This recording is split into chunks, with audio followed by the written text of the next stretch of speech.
आपल्या महायुतीचे अधिकृत उमेदवार अकोला विधानसभा मतदारसंघामध्ये ज्यांना उमेदवारी दिली ते आमदार डॉक्टर किरण लामटेजी यांच्या प्रचाराच्या निमित्ताने उपस्थित असणारे आपल्या कारखान्याचे चेअरमन सीतारामजी गायकर, कपिलजी पवार, जालिंदरजी वागचौरे, शर्मिलाताई येवले, महेशजी देशमुख, संजय वागचौरे, विनय सावंत, पर्वतराव नायकवाडी, अशोकराव देशमुख, आरिफ शेख, पांडुशेठ शेळके, शरदराव चौधरी, यमाजी लामटे, आनंदराव गोडसे, जनार्दन आहेर, सुधीर शेळके, डॉक्टर मनोज मोरे, ईश्वर वागचौरे, शंकर सदगीर, मनोज देशमुख, सीताराम वागचौरे, पोपट दराडे, सचिन आरोटे, सचिन दराडे, अक्षय आबाळे, विनायक शेठ धुमाळ, गणेश कानवडे, सुरेश नवले, आरिफ शेख, भाऊसाहेब नवले,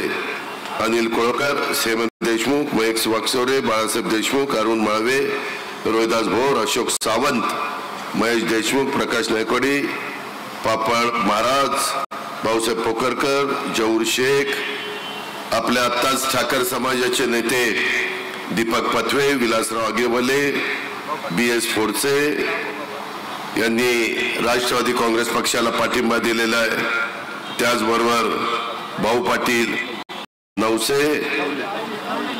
पाटील नवले, सर्व माझे प्रतिष्ठित नागरिक, माझे मतदार बंधू भगिनी, अकोल्याच्या परिसरातील पंचक्रोशीतील आलेले सगळे माझे सहकारी, पत्रकार मित्र, बंधू भगिनींनो आणि माझ्या तरुण मित्रांनो, मला थोडासा याला वेळ झाला त्याबद्दल दिलगिरी व्यक्त करतो. आज भरपूर सभा आहे, त्याच्यावर मी प्रत्येक ठिकाणी जाऊन उमेदवार बोलतो आणि नंतर मी बोलतो. कृपा करून माझ्या भाजप, माझ्या शिवसेना, माझ्या RPI घटक पक्ष आणि इतर सर्व सहकारी मित्रांनी, नेत्यांनी त्याच्यामध्ये नाराजी करू नये.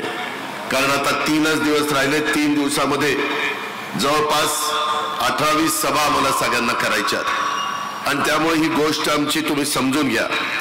अकोल्याच्या या पवित्र भूमीमध्ये आपले महायुतीचे अधिकृत उमेदवार डॉक्टर लामटे यांच्या प्रचाराच्या निमित्तानं आपण जमलोय. खरं तर मी आपल्या सर्वांचं मनापासून स्वागत करतो, परंतु त्याचबरोबर क्रांतीवीर भगवान बिरसा मुंडा यांच्या कार्याचं, त्या ठिकाणी शौर्याचं, त्यागाचं स्मरण करतो. आणि आज बिरसा मुंडांची जयंती, त्यांना देखील मी या निमित्तानं अभिवादन करतो. आद्य क्रांतिकारक राघोजी भांगरे तसंच आद्य क्रांतिकारक राया ठाकर या दोन्ही मान्यवरांना मी आपल्या सर्वांच्या साक्षीनं वंदन करतो. माझ्या अकोला तालुक्याचं श्रद्धास्थान माता कळसुबाई, भगवान अगस्ती ऋषी, भगवान अमृतेश्वर, श्री गोरक्षनाथाच्या चरणी मी वंदन देखील करतो. मित्रांनो, आज मी तुम्हाला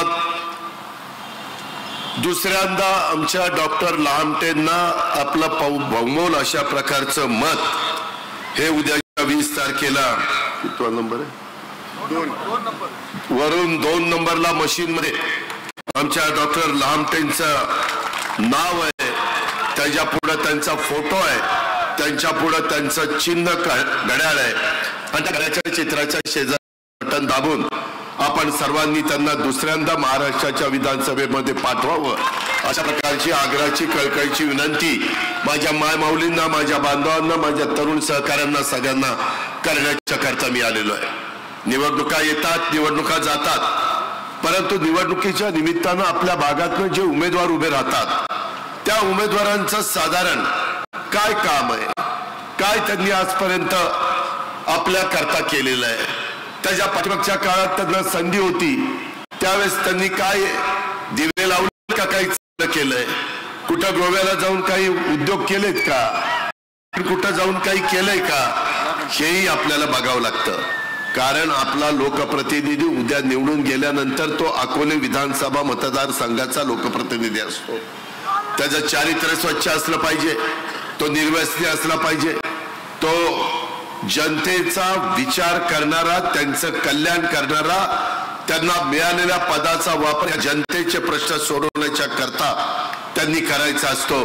आणि नेमके तुमच्या पुढे जे आमदार उमेदवार म्हणून उभे आहेत त्यांच्याबद्दल मला कोणाची टीका टिप्पणी करायची नाही, पण मी ज्यांना मत मागायला आलेलो आहे त्या आमचे डॉक्टर किरण लामटे अकोल्यासारख्या निसर्ग संपन्न विधानसभा मतदारसंघाचं ते प्रतिनिधित्व तरुण तडफदार या नात्याने ते करतायत। अकोल्यातल्या प्रस्तावितांना आपल्या कामाच्या जोरावर त्यांनी बाजूला सारून त्यांनी एक नेतृत्व तुम्हा अकोलेकरांनी पुढे आणलेलं आहे। इथं कुठं घराणेशाही होऊन दिलेली नाहीये। ज्याच्यात कर्तृत्व असेल ज्याच्यात नेतृत्व असेल त्यांनी जरूर पुढे जावं। पण आज एका आदिवासी समाजामध्ये जन्माला आलेला आणि स्वतःच्या ज्ञानामुळं स्वतःच्या अभ्यासामुळं डॉक्टर की पदवी घेतलेला आपला सहकारी आज अकोलेकरांनी त्या ठिकाणी डॉक्टर किरण लामटेवर टाकलेला विश्वास हा त्यांनी कधी खोटा ठरू दिला नाही। तळमळीनं काम करणारा आणि विकास कामाचा पाठपुरावा करणाऱ्या त्यांच्या आजपर्यंतच्या शैलीमुळं त्यांनी त्या बाबतीत 5 वर्षात 2 वर्ष आमची जवळपास वाया गेली, 3च वर्ष मिळाली, 2.5-3 वर्ष। पण 2.5-3 वर्षात या पट्ट्याने तुमच्याकरता 2,500 कोटी रुपये माझ्याकडनं मंजूर करून घेतले। जरूर माझ्या हातात तिजोरी होती, जरूर मी अर्थमंत्री होतो, पण आमदारांनी पण पाठपुरावा करायचा असतो। आमदारांनी सतत त्या ठिकाणी कुठल्याही प्रकारे माग न हटता जोपर्यंत आपल्या पदरामध्ये पडत नाही तोपर्यंत जनतेच्या प्रश्नाला तडा लावण्याचं काम करायचं असतं। आज डॉक्टर किरण लामटे यांनी अकोला मतदारसंघात अक्षरशः विकास कामं खेचून आणली, ती आजपर्यंत आपण पाहिली। पुढेही त्यांचं विजन आहे। पुढेही त्यांनी आता भाषण करताना सांगितलं की मला इथं एक चांगल्या पद्धतीने इंजिनिअरिंग कॉलेज पाहिजे, माझ्या आदिवासी बिगर आदिवासी मुलं मुली शिकली पाहिजे, इथं आम्हाला चांगल्या प्रकारचं मेडिकल कॉलेज पाहिजे। मागणी त्यांनी त्या ठिकाणी केलेली आहे। आम्ही लोक वचनपूर्तीचं राजकारण करणारे कार्यकर्ते आणि त्याच्यावर मी आपल्याला सगळ्यांना सांगू इच्छितो की आमदार डॉक्टर किरण लामटेंच्या माध्यमातून हजारो कोटी रुपयाची कामं माझ्या अकोला विधानसभा मतदारसंघामध्ये आलेली आहेत। डॉक्टर लामटेंची एक दमदार आमदार अशा प्रकारची ओळख आहे। आज तुमच्या सर्वांच्या साक्षीने सांगतो, अकोले विधानसभा मतदारसंघात या 5 वर्षात मी 2,500 कोटी रुपये दिले। तुम्ही पुढच्या वेळेस निवडून आणा, 20 तारखेला घड्याच्या चित्राच्या शेजारचं बटन दाबा। तुम्हा सगळ्या अकोलेकरांना सांगतो, पुढच्या 5 वर्षामध्ये 4,000 कोटी रुपयाला कमी पडून देणार नाही। आणि दुसऱ्या एवढ्यावरच नाही, इथं आमच्या मुळा नदीवर जे केटीवेर झालेत त्याचं आम्हाला रूपांतर करायचंय। ती माझी इथल्या शेतकऱ्यांची, इथल्या कार्यकर्त्यांची, डॉक्टरांची मागणी आहे। गोडबोले गेट आम्हाला पिंपळगाव खानचं धरण आम्ही केलं, त्याच्यामध्ये आता 1 मीटरची उंची वाढवायची आहे, मध्ये गोडबोले गेट बसवायचंय जेणेकरून तुमच्या माझ्या भागामध्ये पाण्याचा साठा वाढावा। पिंपळगाव खान तर लगेच भरतं, तिथं 1 मीटरची उंची वाढवायला जागा आहे, तशा प्रकारचा प्रस्ताव शासन स्तरावर आलेला आहे। गायकरांनी मला सांगितलं, आमच्या डॉक्टर लामटेंनी सांगितलं, मी पाठपुरावा करत करत तो आता मंजुरीच्या स्तरावर आलेला आहे। उद्याच्या आचारसंहिता समुद्या पुन्हा मला डॉक्टर किरण लामटे जोडीला आमदार द्या, मी ताबडतोब पहिलं तुमचं काम त्या ठिकाणी करेन। त्यामध्ये एवढंच नाही, आज वेगवेगळ्या पद्धतीनं आज पुढे एक तळमळीनं काम करणारा लोकप्रतिनिधी ह्याला आपण प्रोत्साहन दिलं पाहिजे। जसं आपण चांगलं काम करण्याच्या पाठीशी शाबासकी देतो, शाबासकीची थाप टाकतो, त्याला हुरूप येतो, त्याला वाटतं की अजून मी काम केलं पाहिजे, अजून समाजाच्या परत झटलं पाहिजे, समाजाच्या करता सगळे जे काही महत्वाच्या योजना आहेत ते त्यांच्या दारापर्यंत पोहोचवल्या पाहिजे, ते त्यांच्या घरापर्यंत पोहोचवल्या पाहिजे। आणि आजच्या प्रचार सभेच्या निमित्तानं आपल्या सर्वांना मी विनंती करतो की येत्या 20 तारखेला येणाऱ्या जी काही मशीन आहे त्याच्यात वरून 2 नंबरला घड्याळाच्या चिन्हासमोरचं बटन दाबून प्रचंड मताधिक्याने डॉक्टर किरण लामटेंना निवडून द्या। माझी कामाची पद्धती आहे अकोलेकरांनो, जेवढा जास्त मताधिक्याने आमदार निवडून द्या तेवढा जास्त निधी। चला बघू तुम्ही त्या ठिकाणी पुढे येताय का मी पुढे येतोय हे मी आपल्याला सगळ्यांना दाखवून देईन। मित्रांनो, एकंदरीतच आज ठाकर समाजाचे पण सगळे सहकारी आमच्या बरोबर आलेत।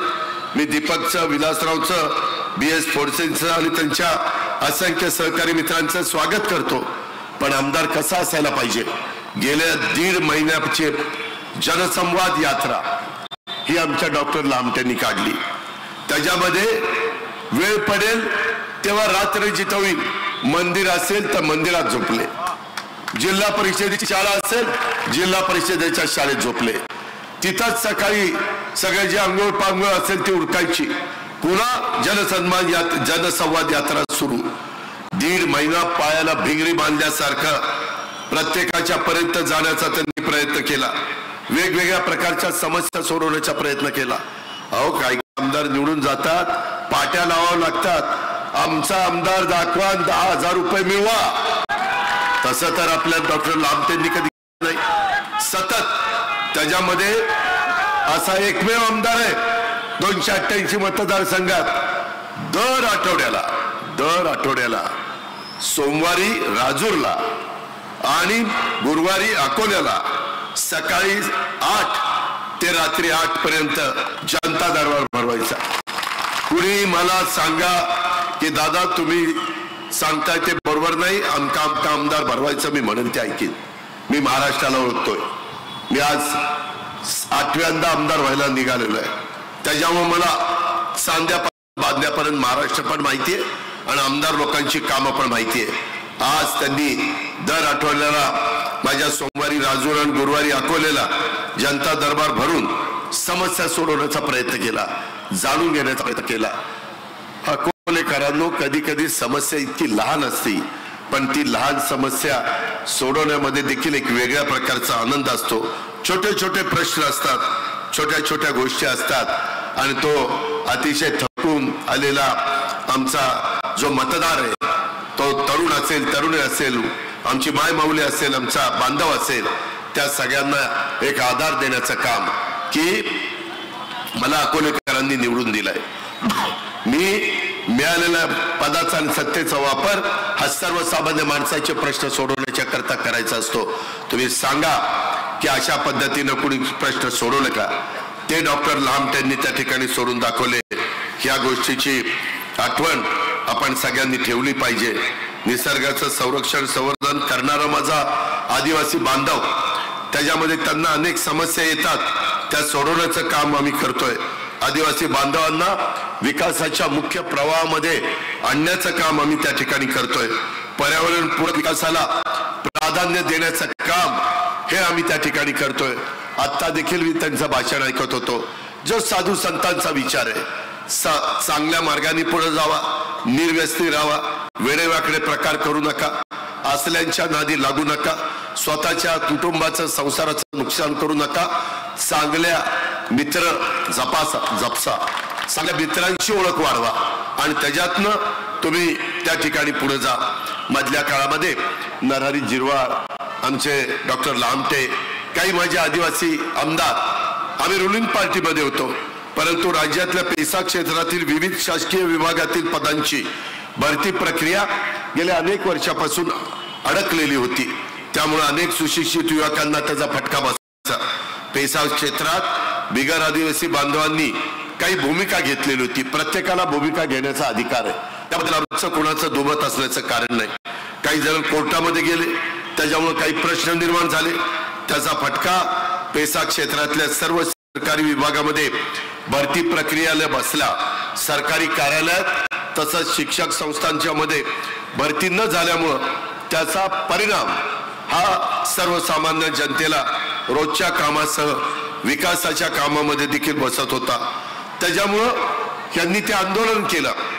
मुख्यमंत्री, आम्ही दोन्ही उपमुख्यमंत्री यांना सगळ्यांना बोलवलं, सांगितलं न्यायालयाचा तर मान राखला गेला पाहिजे, न्यायालयाचा मान राखून ज्या जागा खुल्या किंवा इतर प्रवर्गातल्या आहेत त्या बाजूला ठेवून, म्हणजे त्यांच्यावर पण अन्याय नको व्हायला, बिगर आदिवासींच्यावर पण अन्याय नको व्हायला।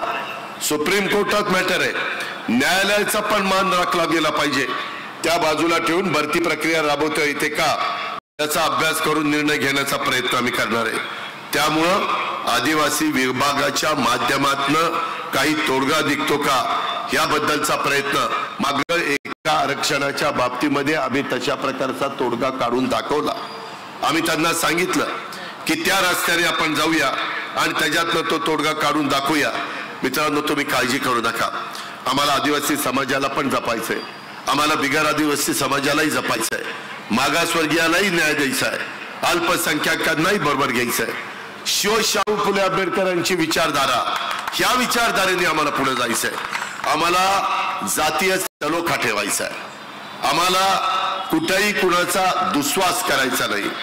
आज आपल्या सगळ्या बाप दाद्यांनी तीच शिकवलेलं आहे, छत्रपती शिवाजी महाराजांनी तेच शिकवलंय, राजर्षी शाहू महाराज, महात्मा ज्योतिबा फुले आणि घटनेचे शिल्पकार डॉक्टर बाबासाहेब आंबेडकर यांनी आपल्याला तेच सांगितलेलं आहे।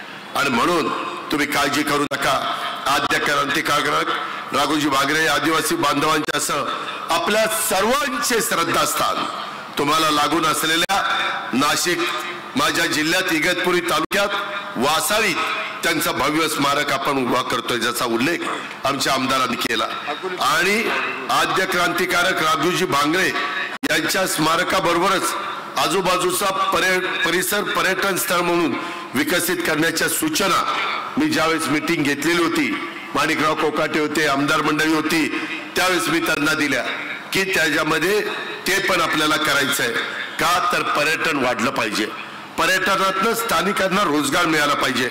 आद्य क्रांतिकारक राघोजी भोसले यांच्या स्मारकाची जागा इगतपुरी आणि कळसुबाई शिखर परिसरात लागू नये। राघोजी भांगरे स्मारकापासून कळसुबाई शिखरापर्यंत रोपवे च्या कामासाठी केंद्र सरकारकडनं आपण पर्वतमाला योजनेतनं निधी होणार आहोत आणि तो निधी मिळाल्यानंतर आपला प्रश्न त्या ठिकाणी निकाली निघणार आहे।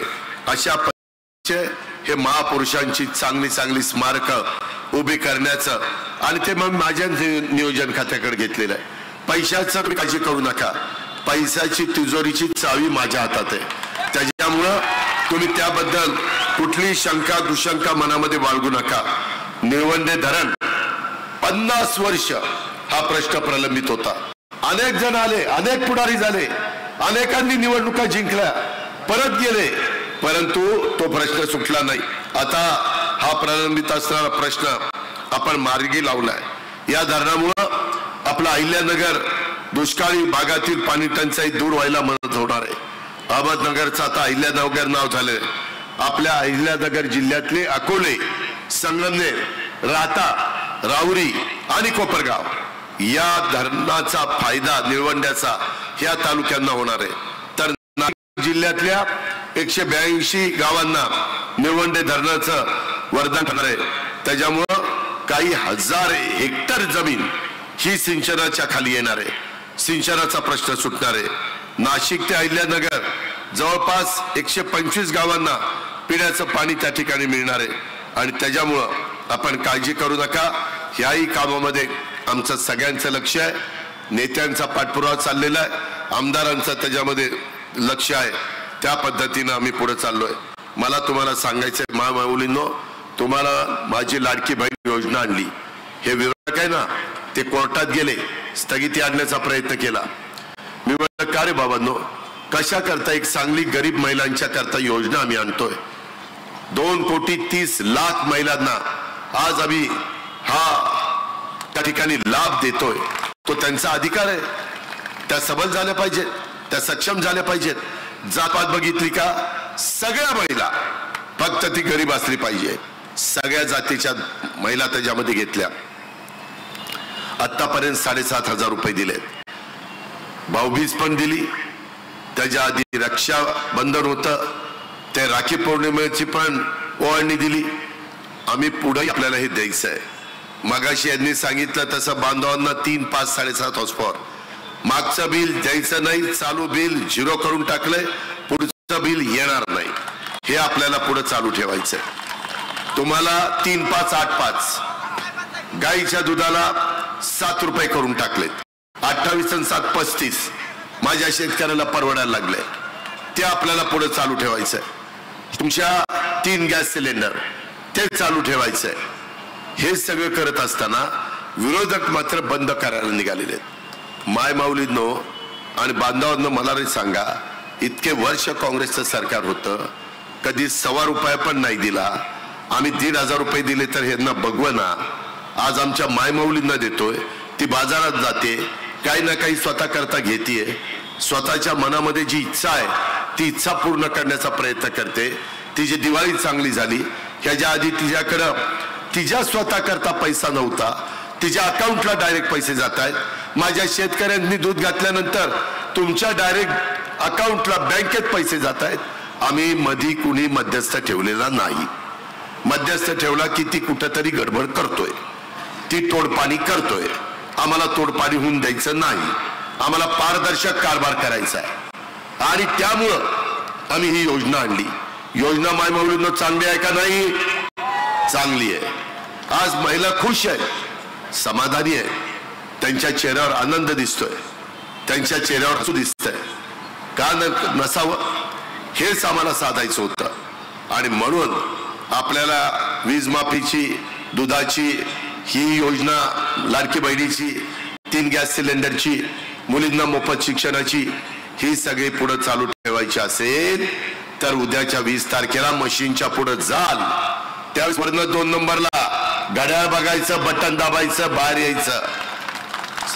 सगळीकडं जिथं घड्याळ तिथं घड्याळ, इथं घड्याळ आहे, जिथं कमळ तिथं कमळ, मला वाटतं संगमनेरला कमळ आहे, सॉरी धनुष्यबाण आहे, आणि त्याच्यानंतर काही भागामध्ये कमळ आहे, रात्याला कमळ आहे।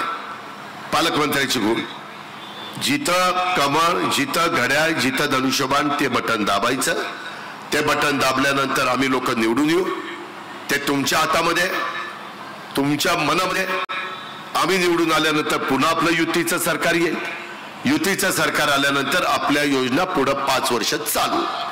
कोणी मायेचा लाल बंद करू शकत नाही, काळजी करू नका। माग तुम्ही म्हणला की दादा कांदा निर्यात बंदी उठवा, त्याचा झटका आम्हाला बसला, आम्ही कांदा निर्यात बंदी उठवली। आता कांद्याचा भाव काय होतो तुम्हीच मला सांगा।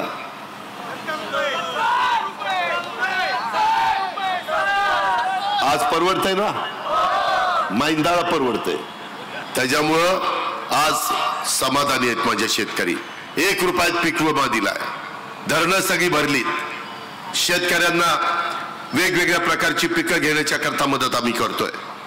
पंतप्रधान अनेक सभा घेऊन गेले, मी पुण्यामध्ये पंतप्रधानांना बोललो की पंतप्रधान महोदय, आमच्या काही योजना त्या मोठ्या आहेत, आम्हाला केंद्राचा निधी लागेल, आम्हाला रेल्वे लाईन टाकायची आहे, आम्हाला वंदे भारत सुरू करायची आहे, आम्हाला विमानतळ निर्माण करायची आहे, आम्हाला बंदरं तयार करायची आहेत, आम्हाला त्या ठिकाणी इंडस्ट्री आणायची।